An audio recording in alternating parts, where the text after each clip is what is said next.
There is a lady that we look at from time to time on this channel. She runs a show called Raw News and Politics. I'll tell you, I watch it about twice a week. Feature it about once a month, watch it about twice a week. Raw News and Politics largely tracks the progress of Trump-related court cases. You want to know if you can have a whole career just tracking these things? The answer is yes, that's how many there are and how dangerous they are.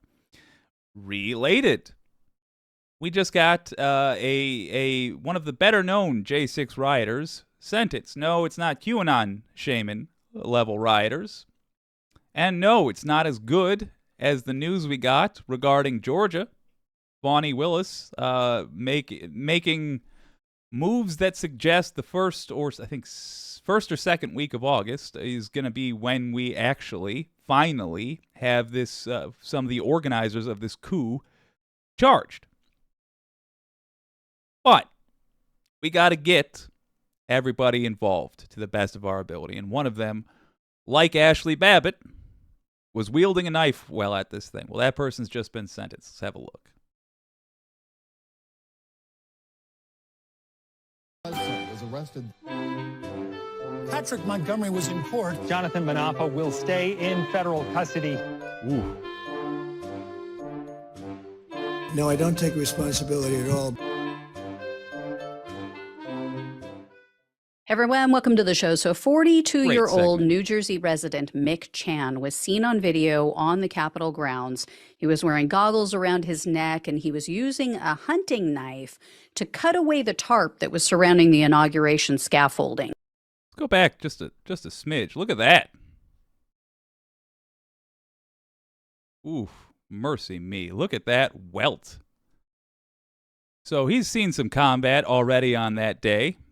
Clearly not being welcomed in. Let's see what happened to him. A hunting knife to cut away the tarp that was surrounding the inauguration scaffolding. So this allowed the mob to ascend the scaffolding and to reach the building more easily.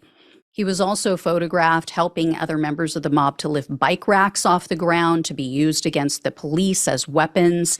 And Chan helped the mob to lift a long pole up, and they pushed it over a banister. And the judge in this case remarked at the trial that there was, quote, no doubt the pole was intended to be used as a battering ram. As the mob climbed a staircase to the building, the police had deployed pepper balls. So one of them hit Chan in the side of his face, and he just was undeterred. He continued on. He was seen on video helping other people to climb up and over a banister. And a short time after that, Chan was seen on surveillance video. He illegally entered the Capitol. Now, Jesse,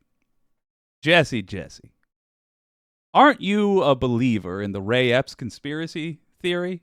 Did we relieve you of that notion when we read the Snopes report, or do you still believe that Ray Epps tricked people into going into the Capitol? If you do still believe that, if you don't believe it, tell me now, we'll move on. Not a big deal. If you do still believe it, you think this guy thought he was welcome in the Capitol after he got hit in the temple with a pepper ball? Do you think he thought the police were letting him in or trying to stop it? I mean, I know you didn't watch the melee that happened in the tunnels where people fought past the police. I know you didn't watch that because you wouldn't believe the Ray Epps conspiracy theory if that was the case. What about this guy? You think this guy thought he was welcome in the Capitol?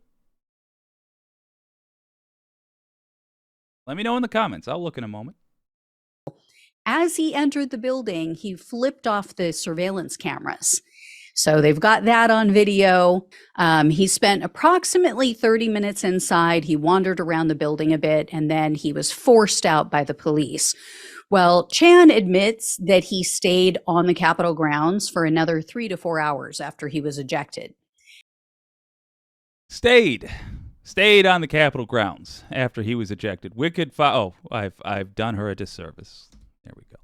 Wicked Foxy Dragon says, I think I scared him off. Well, look, we take pleasure in the occasional visitor when we can. But we know that, you can only be wrong so long and hold your head high. Don't feel bad about it. He stayed on the Capitol grounds for another 3 to 4 hours after he was ejected. And on January 8th of 2021, Chan contacted a cousin of his, and he asked the cousin for a phone number so that he could contact this FBI agent that his cousin knew. And Chan said he did this because he believed that January 6th was a, quote, shady operation. And he told the FBI that he found it, quote, fishy as hell that people just broke in so easily. Yeah, Chan.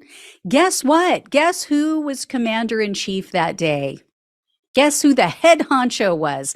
The guy who was ultimately in charge of all of the police and all of the military. And guess who had the most to gain by allowing Trump supporters unfettered access to that building? Not a big mystery. You don't have to be a rocket scientist to figure it out. So Chan was arrested on September 21st of 2021, and he was charged with entering a restricted building or grounds, 2 counts of disorderly conduct, and parading or demonstrating in a Capitol. Chan refused a plea deal, and he opted for a bench trial, and he completely tried to downplay his actions. He told the jury, "Oh, I only cut the tarp because I wanted to hide underneath it, because I had already been shot with a pepper ball, so I was using it for cover." But when he was interviewed by the FBI, he said he cut the tarp because he was mad after being shot. He never said anything about using it for cover. And the jury saw evidence of him literally cutting away this tarp and then just throwing it to the ground, discarding it. So clearly he was not using it for cover. And I do really want to highlight, he didn't cut it with a judo chop. He used a knife. In case you were wondering, Ashley Babbitt also had a knife. Now look, a lot of the coverage of this ignores the fact that it is culturally very common for conservatives to have knives. I don't mean, I do all kinds of digs at conservatives. This is not one. Conservatives tend to live in more rural areas. It's useful to have a knife in these areas. I've lived there myself. There is nature to be dealt with from time to time. Very common for gas stations to sell these knives. All of this is giving, the necessary context to put this in a fair light. But that said, the knife is the oldest weapon. It was a weapon, as far as we know, before we had spears, which is a knife on a stick. Even if the spear was the first weapon intentionally invented, the knife was accidentally invented along the way. Romans conquered a whole lot of the world with what was essentially a long knife. Knives are weapons. The rioters were armed. And I'll tell you, if he had been fighting with cops because he didn't want to get caught with a little bit of crack that he had on him, that knife that was in his possession would be considered by Republicans to be a deadly weapon. Especially since this particular rioter is not white. Chan also tried to say that he picked up the bike rack barricades because he thought they were damaged. So he just went on and on like this, trying to excuse his behavior. I mean, he's just a really bad liar. So in January of 2023, he was found guilty on all counts with the exception of disorderly conduct on Capitol grounds. So based on the most serious of these misdemeanor convictions, Chan was looking at up to 1 year in prison, 1 year of probation, and $100,000 in fines. And the prosecutor asked for almost the full term. They requested 10 months in jail, 1 year of probation, 60 hours of community service, and $500 in restitution. U.S. District Judge Trevor McFadden presided over Chan's case, and I couldn't locate any details about what either of them said at the sentencing hearing, but the judge sentenced Chan to 3 months in jail 1 year of probation, 60 hours of community service, and 500 in restitution.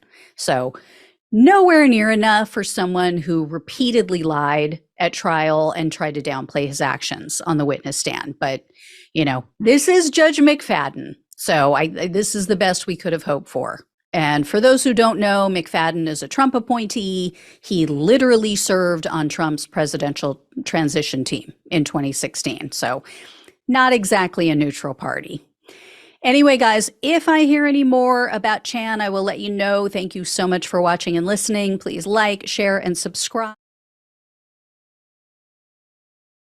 If you're not already watching Raw News and Politics, yeah, I would recommend doing what she says at the end of the video there. Go on over, loan the sister some of your views, like, share, and subscribe. And hey, if you like this stream, I'll appreciate it as well. It should not matter who appointed the judge, what administration, but it does. Trump judges are corrupt. I don't foresee this happening, but I would very much like us to repeal, just pull back those judges, nullify it.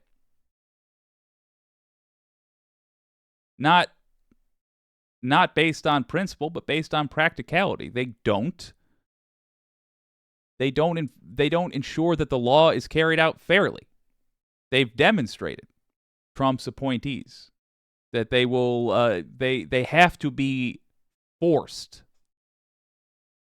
to hold accountable anybody who is a conservative criminal. And if they are forced to do it, they're going to do like what he did with Chan here.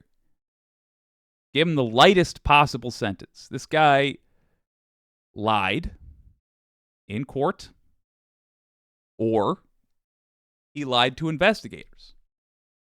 Either way, he lied. Either way, it was illegal. Did he obstruct justice or did he perjure himself? Because he said two contradictory things.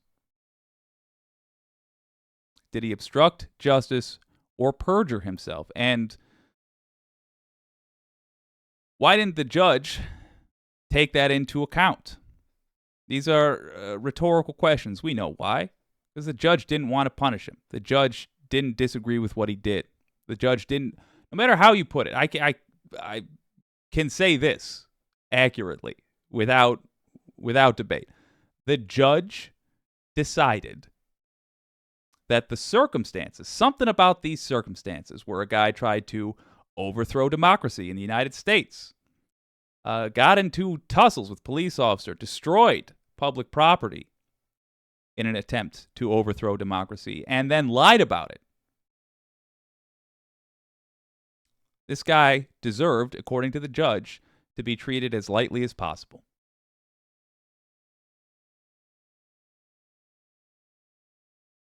I just want you to bear in mind that this judge will go on to rule on a bunch of boring cases that aren't covered in the news. He's going to give a judgment on what happens to a black guy protesting for his life in the inevitable next Black Lives Matter march. This judge is going to rule on a case like that, and he's going to decide, I suspect, that protester needs the book thrown at him. Because that behavior, the behavior of an American trying to ensure that other Americans are fairly treated, that behavior's got to get stomped down. Because he's black. And therefore, it's apparently a left-wing issue. Well, yeah, I guess so. Fairness is a left-wing issue. That's a problem. That's going to ruin some lives. That's going to make America a less decent place because we will be discouraging good people from doing good things and encouraging bad people to do bad things. It's that simple. Again, what can you do? Get ready for 2024. Evangelize. Tell people about this. Break it down. Make it that simple. What's this guy doing? He's giving a light punishment to a traitor to our country, to a seditionist, to someone who helped the Oath Keepers and the Proud Boys, both of which have been charged with sedition, many of which have been convicted.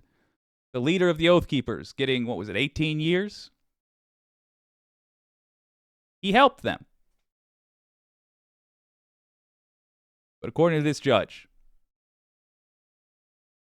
that's not a serious crime. Not a great way to end it. Oh, killing me. There we go. Let's see what you guys have to think. Make sure you vote, for God's sake, in 2024, and get your friends out there as well.